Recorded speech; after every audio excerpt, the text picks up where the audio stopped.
Alright, today we're looking at the distributive property again. Now, I know we've looked at this before, but we're going to take a little bit of a closer look at it this time and see some more complicated examples. So before we even get started, I've got two problems here that should just be a quick recap of very similar problems we've done before. Why don't you try those out, pause, and then come back.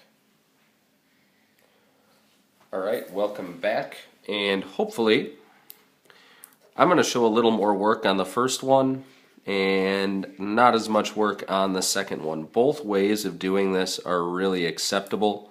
You get to the same answer either way. Some people actually find that showing this step in particular can be a little bit confusing to them, and they prefer to just say 2 times 4x is 8x and 2 times 5 is 10. And they just prefer to jump straight there. Honestly, it doesn't matter to me. Just be careful with signs and things like that, but beyond that you should be just fine. Let's throw in some ones with multiplying variables here. So I'm going to do the first one, 2x times 3x. You multiply the 2 and the 3 and you get 6.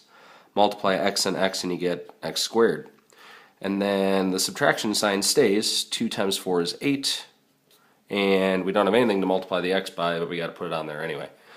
So go ahead and try B here, very similar to A. Pause and then come back.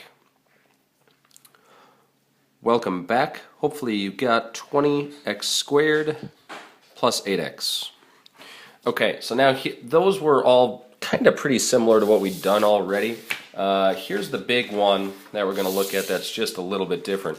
This is when we have either addition or subtraction involved, but I want to specifically look at subtraction. The reason that this can be especially complicated is because, especially in this first one, we have subtraction coming before the distributive property, and we have subtraction inside the parentheses that we're trying to distribute into. This can cause a little bit of a problem. The way you can kind of fix this is by thinking of all of your subtraction as addition of the opposite. So if we think of it that way, we can see that we are definitely distributing a negative 2. Okay, I think that'll make things a lot easier. So looking at this first example, the 3 is going to stay right there. We have negative 2 times 2, that's negative 4. And then we have negative 2 times negative 2x. That's going to be a positive 4x. 3 plus negative 4, we can add those together and get negative 1 plus 4x. That's the biggest thing you have to be careful of, is you have to realize, like in this second one, we're going to be distributing a negative 3. So try that second example out, pause, and then come back. Alright, I'm assuming you've done that, and here we should have 4. Negative 3 times 2x is negative 6x. Negative 3 times positive 4 is negative 12. See, I did this one a little bit different than last time. I didn't actually change everything to addition of the opposite.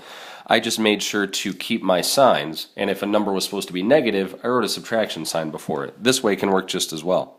Combining my like terms, I've got a 4 that I can combine with a negative 12. Again, it's the sign to the left. So 4 plus negative 12 is negative 8 minus 6x. So the biggest thing to be careful of is that when you see something like this, 3 minus 2 parentheses, and then we've got some things in parentheses there that we need to distribute to, you have to understand that you're distributing a negative number. Okay? And that if you have subtraction inside the parentheses, that counts as a negative number too. So just be really careful when you're doing that, and everything should turn out just fine.